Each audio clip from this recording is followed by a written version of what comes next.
We are talking all things digital strategy. So I got the master himself. His name is Peter Carter. He's one of our senior digital strategists here at 5x5. Pete, so good to have you today. A little bit of background on me before we get into you, mate. My name's John. I'm the founder of 5x5. 20 years in the game, based here at sunny Burleigh Heads, leading a team of almost 50. Award-winning SEO agency that just happens to build amazing world-class websites. So Pete, here's a bit of a blast from the past, the early days. And I thought this was relevant because you tell a really interesting story. Tell us a little bit about your background and what you were doing in a previous life. Yeah, so my formative years, I spent 17 years behind the microphone at various radio stations all around Australia as a radio announcer. And what I loved about it, of course, was helping businesses through advertising grow and scale. But what I sort of found out, after all the interviews with, musicians and actors and prime ministers, I would constantly find myself listening to the ads of our clients, and the first thing I'd do is go and Google their website just to see, of course, what does the portal look like that these clients were, engaging with their clients. And that really got me interested because I'd find there'd be a lot of these clients that, are spending a wealth of money on advertising, but then, the website was terrible. And that sort of got me really interested and started to realize the power of digital. Love it. And then we came and said, come work for us, Pete. And that was over almost 5 years now. Yeah. There we go. So, Pete, you are on the front line in terms of someone goes to Google and searches on digital agency Gold Coast or website design or something like that. And we pop up in the mix and they give you a call. What's usually the process that you go through? Because it's pretty interesting, revealing in and around how we form our strategies here. Yeah, so clearly, first and foremost, I want to understand, where did you find out about 5x5? Because that, of course, starts to give me an idea as to, are they a referral? Are they through word of mouth? Did they find us through Google with good SEO? Or have they seen a website out there in the world that they love that we created? But again, it's really starting to dig into, what is it that's prompted them to take action? Because, really, most people typically think they need a website. Their website might be old and they're suffering a bit of shame, or really that ideally most people are reaching out because they want to get the phones ringing. They want more opportunities. They want to generate more leads and inquiries. So you take a little bit of a lay of the land, and as you're chatting away to them, you're sort of doing a bit of research, you're checking out their website, covering off on these bits and pieces. This is a pretty amazing tool that we lean on pretty heavily here at 5x5. Talk us through what you're doing as part of that process, Pete. Yeah, so once I've established, who I'm talking to, where they're located, what their business is, the first thing I'll do is Google their website. This tool allows me to understand how it's performing in Google and how it's being received. So SEMrush, I can punch in the website. It starts to form a bit of a background as to the digital story. So I can see what their authority score is, how much organic traffic are they receiving, do they have some paid traffic, backlinks, and really start to, investigate just how the website, is performing, what it's yielding for their business. Are they being found for branded traffic or is it organic traffic? What position in Google do they hold rankings for? And that starts to tell me if they've, been investing in SEO in the past, of course, if it's a startup business or where in their journey they're up to. We've spoken a little bit about SEMrush in the past on previous sessions, and it's super helpful just in terms of just sort of getting a bit of a lay of the land. Once you've got that, I guess, what's the next sort of process that you go through? And we've got a little video playing here in the background, just sort of simulating what this process is. But really, it's about sort of interrogating the business. Talk us through the process that typically happens. we call it a friendly interrogation, but essentially, like you can see up on screen, I like to find out, well, how did you find us? Because if it is through Google reviews, I like to, understand if they read through some of the reviews. I like to also highlight that we've got, a great track record. But again, as I said, ideally, I want to understand, well, what has actually got you to pick up the phone and take action? Why are we speaking together today, and what is it we can help you with? And then start to really understand the client. Like, what are the problems that they're solving? What's their business offering, their products and services, and start to form a bit of an idea as to how we can work together. Again, it's looking at the competition. So that tool SEMrush also, on top of all the stuff I mentioned before, it actually does start to tell me who the competitors are within the Google landscape. So we can start to talk to that and say, would you like to be above these people? And most people are pretty competitive. And so the answer is typically yes. And start to talk about, what the potential solution looks like. Do they need a logo and branding? Are they looking for visual assets and all the components and ingredients that go into the larger strategy? And then, of course, explaining to them what our process is so they know exactly from start to finish how we can work together. Yeah. So this is all sort of like in that prelude. The end intent of this whole process is to form up this. What are we looking at on screen, Pete? So this is what we'd call a sitemap.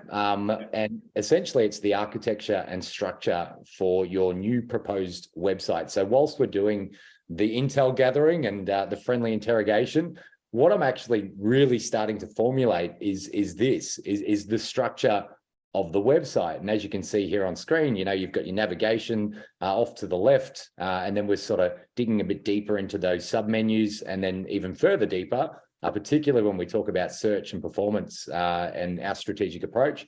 So this is really, starting to lay the groundwork as to what our entire team will be working on. Cool. So this is a business that provides outsourced team or labor solutions to the Australian market.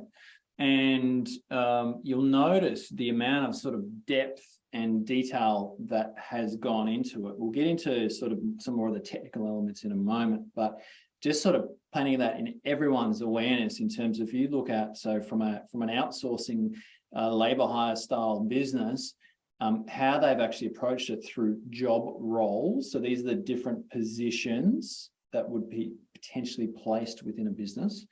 These are the sort of teams that they may be inserted into. And then these are the different industries that are being serviced. So the real key here is to get really, really clear in and around what it is that the client actually does, who they do that for, and really who they're trying to appeal to or communicate with. Yeah, and obviously the more depth casts a wider net through Google. Yep. So just talk us through these points, mate.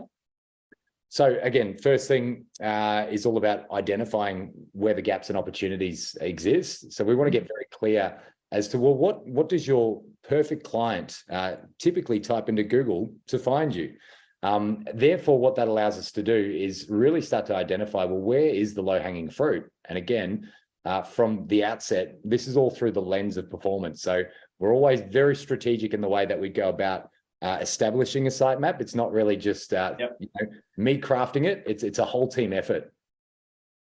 So then we get some input from the SEO team. So talk us through what we're seeing here on screen. So this is some SEO keyword research, which what I would do is extract all of the information, look at the problems that our client solves, the types of services they offer, and then, locations that they're looking to attract people from, things like common problems, as you see. So this is for a dentist down in the Victoria, Melbourne area. And what you're seeing is essentially the site structure on the very left of the page. In the middle are some of the common or high, frequent keywords, the prize keywords that they want to go after. You can see the volumes of search that exist for that particular keyword around Australia.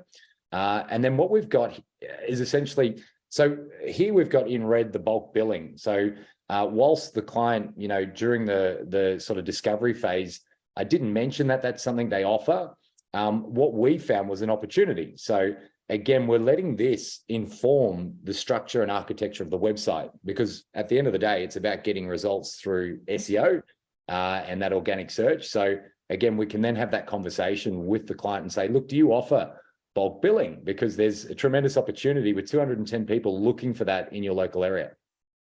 Correct. Yeah. So then it's really a collaborative discussion to say, hey, you didn't actually tell us about this, but there's opportunities over here. And is that something you consider? Or no, we don't want any bulk billing work. They're not the sort of clients that we want to attract. There's no money in it. It's just going to tie up our front of house, receptionist or whatever. So these are the sort of discussions that we can have as part of this discovery process. Yeah, exactly right. And again, like the depth of the website is what's going to make sure it yields results. So we want to get as granular and as deep as possible. Cool. So overarching concepts, and we sort of touched on that looking at the site architecture. Talk us through these points, Pete. Where a lot of people, I guess, go wrong when they initially go building a website is it's not best practice. So let's say you have a services section and then you've put all the info with all the services listed just on one page. Yeah. For Google, way too much content on too many different topics. So what we've got to do is really refine that and ensure that we've got a page, an individual landing page for each and every topic that we want to cover on the website. This then starts to, as you see with the keyword research, it starts to set the focus and supporting keyword for each and every page. And then we can start to understand, well, what does that yield? It's also because at the end of the day, if there's a whole bunch of content around a whole bunch of topics, it essentially, Google's brain just explodes. It's too difficult for it to identify, what it is you're offering. So it wants laser focused content on a particular topic. That allows not only for the user journey to be refined and articulate around that particular topic, but good for Google. And we've got to keep the Google gods happy, because at the end of the day, it's got the bots that are scanning your site. We need to give it, the right content. And then it gets more into the technical requirements. And again, this is why we have an SEO team that go through all of this sort of stuff, but the H1, H2, H3 titles down the page. We need the depth of content. So again, best practice is minimum 500 words per page, your title tags, your meta descriptions, even having some FAQs around that particular topic. Again, it's just more rich content for Google to say that you're the authority in this topic. Images, videos with the old tags. And again, it needs to be peppered with calls to action, because that's what we want, is someone to raise their hand and get in touch. Love it.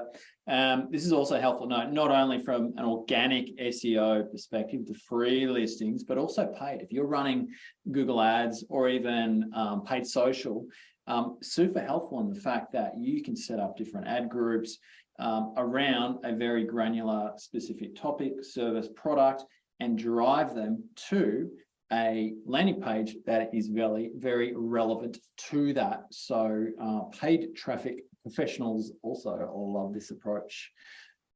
So the number one outcome, Pete, what are we chasing here?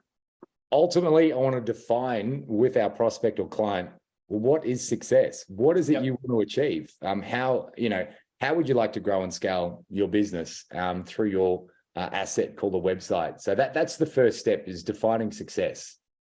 Cool. And then working backwards from there. Pretty much reverse engineering it. Yeah. So if this is where you want to be, well, these are the steps we need to get you there. Nice. And so, Pete, it's all well and good to drive a truckload of traffic to a website, but we need to make sure this website converts. And that's the bit of the tightrope walk that we need to do, because one can come at the cost of the other. Like, you could have a super simple plain text website that literally loads in the absolute fraction of a second, but the user experience isn't going to be a great one. So that's where we're layering in more video and more visual assets and great quality photography and all that sort of stuff. That comes with a certain weight about it. It can affect performance of the website. So this is the whole balance that we're always trying to seek here. What I thought might be helpful would be to do a bit of a walkthrough on a recent implementation that we did. Talk us through this client, Pete. Yeah, so they're based down in Sydney. As you can see, they're essentially providing yacht hire, management, recruitment services and sales. So Chapman Yachting, king of this, in Australia. And really, a big part of why they reached out was to increase, again, sales and the different services that they're offering. But again, the website was a bit tired and old. So what we did was go through the design phase, and you can see from left to right at the very top, we've got the navigation with the main services. So what we've done is kept it very refined to just the 4 that they offer, which is charter, manage, sales, recruit. We've got the logo front and center, good, strong calls to action with the call and inquire. You can also build a list of the different charter yachts that you might want to, take the work crew, John, on. There's a there. There's also there, Pete. I love it. There's the burger menu there off to the side as well, with just some of the other items that aren't as important. And again, we can keep it really restricted to just what we want people to do on that top navigation. It prevents overwhelming the end user at the end of the day. We've also, the video there, which again, for a company like this, it's a no-brainer. Like, it just sells the dream, and this is what we're essentially doing. It also peels the curtain back so I can see what their team might look like, the type of events that they host, the type of yachts that are available. As we scroll down, of course, you've got what we'd call your H1 and a little bit about, the longevity, being in business since 2008. Again, looking at their services. So you can not only, charter a yacht, but they also have helicopters and all sorts of super cool services. The management and service for people with these beautiful boats to make sure that they're being well looked after. And then this is a trust building exercise. So some of these dynamic interactions just make it great for the user experience, but we're building trust that this is a brand that you can trust, you can take your money to, and you're going to get a good outcome. So number of years, they've been in business, how many yachts that they manage. Again, they're all about making sure that these yachts have crews on them, so you can hire a crew. And a big part of this project was about opening the door for an online portal to their sales. So this was a whole new sort of section to what we've offered and built in. So as you can see, I can search by, the different location the yacht's, located at, or the price per hour, all that kind of stuff as well. Cool. Different locations. I think probably like another thing to point out is, it definitely helps from a conversion perspective when you've got beautiful looking yachts and Ferraris and helicopters and all that sort of stuff. But the balance we tried to find here, like, we still need this thing to perform, right? So there's still plenty of content here on the home page. So really just trying to find the balance between keyword density and nice glossy photos and all that sort of stuff. We got social feeding through here as well, very active on social.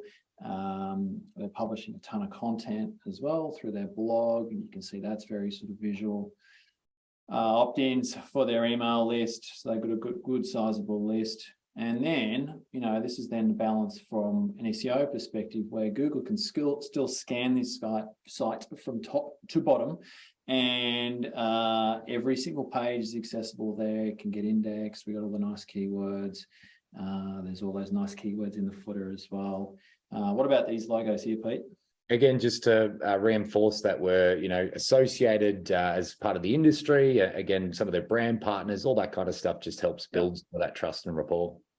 Another thing for more geographical search phrases as well. So obviously just identifying and showing to Google that they're actually a physical address or location in Sydney. So Google wants to know where the actual website sort of is headquartered or resides. We wanted to use this and illustrate this as an example in terms of obviously a nice sort of premium product in the market, but one that's still going to utilize the power of SEO, driving targeted traffic through to the site, but making sure that that traffic actually converts as well. So in short, Pete, what's our philosophy here? Well, most people think they need a website, but at the end of the day, they're actually calling me or 5x5 because they want results. They want the phone to ring. They want to sell more products. They want more of their services being utilized. So the bottom line is people want to generate, more business. So leads and inquiries. They also want to be established as the expert and authority within their industry. Again, it's all about conversions. The site, no good just having traffic if it doesn't get the phone ringing. And you mentioned this earlier, but again, in this, I guess, current climate, we're looking at attracting quality talent to our team as well. And as it says here, the problem is a website won't fix all of these problems. You actually need to put together, the key ingredients with our recipe for online success. Cool. Yeah. And just on that talent point, we're doing a bunch of recruitment at the moment, and like, it's the first thing that people look at. We've had multiple points of feedback where, they've said, oh, we've checked you out on social. We checked you out on your website. Like, you guys seem like, a crew or a culture that I want to be aligned to. So I guess that's a point of reflection on, how do all your digital properties sort of reflect you and the sort of people that you're trying to attract. You are what Google says you are. Yep. Totally. So this is a tool that we also lean on a lot. It is Hotjar. I'm going to show you an example of how this works. So this is our site here. What it allows you to do is to capture screen recording. So people's user journey through the actual site and how they interact with the website, what they're actually doing page by page. It almost feels a little bit creepy, doesn't it, Pete? In terms of observing people, you can see that, a bunch of stuff is obscured in the fact that so how this is being displayed on screen at the moment isn't entirely reflective of the site, and it has some challenges in terms of rendering JavaScript and different images and all that sort of stuff. But pretty cool because, in a bunch of instances, us being the designers, sometimes we're like, this element is a button, or maybe it shouldn't be a button. Someone's like trying to click on it because to them, it looks like a button, right? And they keep clicking, like nothing happens. So you can sort of learn insights and get real life intel in and around how people are interacting with your website, and then iterate on that, and these are little, 1, 2, 3% changes that you do, if you do consistently over time, that are going to explode your conversion rates. Anything to add to that, Pete? Yeah, it just removes blockages. It allows us to understand if there is something, that we need to make a design change to make the website more intuitive. If, for example, also it starts to paint a picture as to, well, where are most of your clients going? And if you've got something hidden, 2 or 3 clicks away, it may also start to inform us to bring that into a top navigation item or bring it closer to the homepage to just make it a quicker conversion. Yep. And they're like the iterations that we're able to make over time. And maybe it doesn't get nailed in the first round, but that's the nature of digital marketing, and the fact that you get real-time feedback, you can iterate, you can evolve, and as long as you're testing, measuring, and responding to that, then you're able to make change and measure that change. Yeah, and I think it's a mindset too that, some people have an idea that it should be set and forget. A website is almost a living, breathing organism, and probably the most valuable and hardest working member of your team, because it's out there 24/7 speaking to your prospects. So as long as you're in that mindset of, we can always learn, iterate, change, learn, iterate, change. Love it. What would be your number one takeaway from today, Pete? Or have you got any other light bulb moments that have gone off for you in the, in preparing for this or running through the stuff? I think just the site structure for a lot of people, that's a bit of a light bulb moment. Yeah. When we explain to them that, it's crucial, like this is the critical part of putting a strategy together. And if it's not informed by what people are searching for, then, realistically, you're sort of just building a website for the sake of it. Like if this is through the lens of performance and you want to generate leads and inquiries, the process that we go through is just, it's so important to getting an outcome. Hopefully it's been helpful. A bit of like a high level sort of, approach to today's lunch and learn. Pete, thank you very much, mate. Thanks everyone for joining us. Great to see you all, and we will see you on the next one.